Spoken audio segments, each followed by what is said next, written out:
Hello, and thank you so much for joining me. I just wanted to talk a little bit about a very strange way of thinking and talking about obedience that you may come across if you are in Calvinistic circles or non denominational churches where they have a grace alone, faith alone, eternal security, penal substitution kind of theological perspective. The way they talk about obedience is uh, very weird. They might say something like, "We don't have to obey Jesus. We get to obey Jesus." They want to stay away from when they talk about obedience, they want to stay away from any kind of language that makes it sound like our obedience is something that somehow contributes to salvation. So we don't want to talk about it as something we have to do, but it's something we get to do. We obey Jesus because we want to, not because we need to, you know. And it's very strange. And to make that dichotomy, I think would not occur to Paul and to the people who were disciples of Paul. They wouldn't they wouldn't have to separate those things and say, well, it's not that we have to, it's that we get to. No, it's not one or the other. But the grace alone, faith alone kind of theology sort of forces people into that unnatural way of thinking. There's something about just this simple truth that Jesus is the Son of God that doesn't sink in for a lot of people who learn that theological perspective. And so just to give you an idea of how strange this way of thinking is. Um, try to imagine thinking that way in a different context. Think about your relationship with your employer.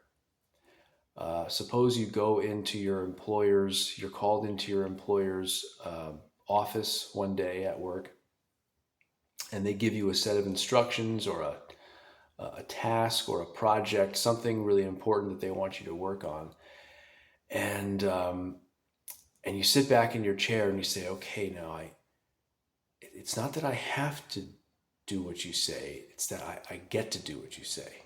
Just want to make sure I keep that straight in my head. And and your employers sits back and they're like, well, no, I just want to be real clear with you. Like you have to do what I just told you to do. Like if you don't do it, I will fire you. I mean, I'm I'm I'm thrilled that you feel like you get to do it. I'm thrilled that you want to do it. That's very important to me. But you're just to be totally clear, like you will be your employment will be terminated if you don't do it.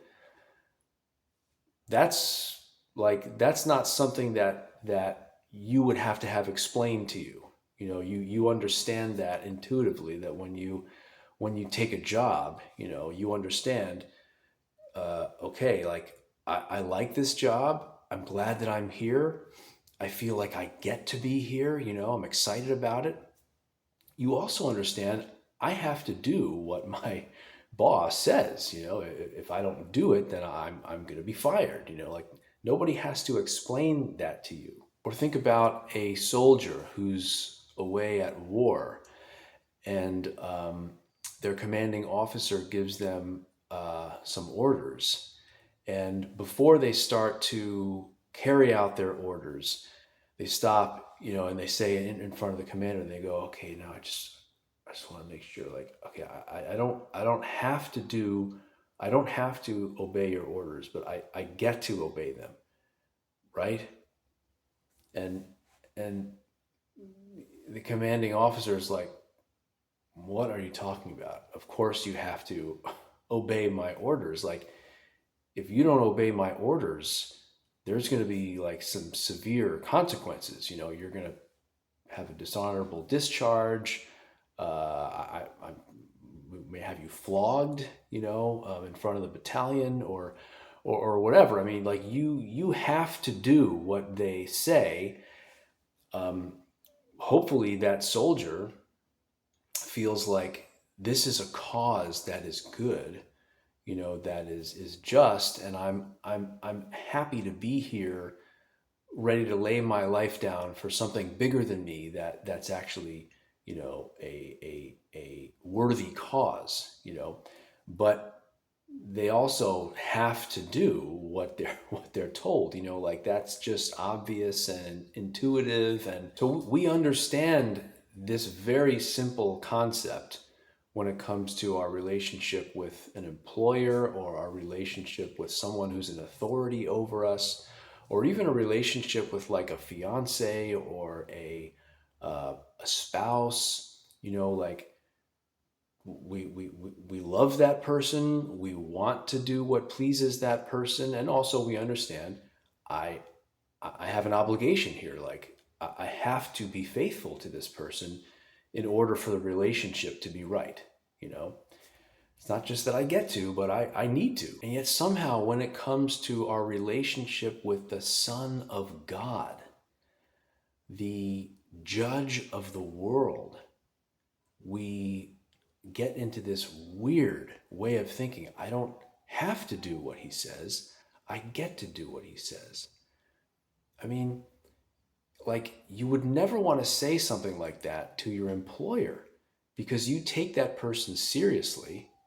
You take their authority seriously, and you understand that they possess the power to fire you, right? Guys, Jesus is the Son of God. I don't think that a lot of evangelicals really get that. Like there's something fundamental and obvious about that doesn't sink in, doesn't register. And so there's this very casual approach to Jesus, and this very casual way of living, and this very casual way of talking about obedience. Oh, I don't have to do it. I get to do it. You have to do whatever he says. He is the Son of God, and he's the one who's going to decide where you go for eternity. And you should be much more serious and sober about what he tells you to do than some army commander or some employer, or pleasing your spouse. You have an obligation. Paul said, "Woe to me if I do not preach the gospel." He's obligated. He has to do it. He understands there's an authority over him, and his life is not his own. And he said things like, I discipline myself so that after I have preached to others, I will not be disqualified. He understood, I have to do what he says. And at the same time, he had great joy in his relationship with Jesus. And it was a joy for him to lay his life down for Jesus and with Jesus. That is a gift that we cannot earn. It's not one or the other. And if you eliminate that, that I have to part, if you eliminate that, and you're just trying to, like, okay, no, I get to, I want to, I don't have to, you know, what does that produce? It doesn't produce people like Paul. It doesn't the fruit of that, you can probably see it. If you're listening to this and you're in a church where people think like that, you probably see the fruit in the community, the fruit in people's lives, and it's not producing the kind of urgency, the kind of uncompromising obedience, the kind of love, the kind of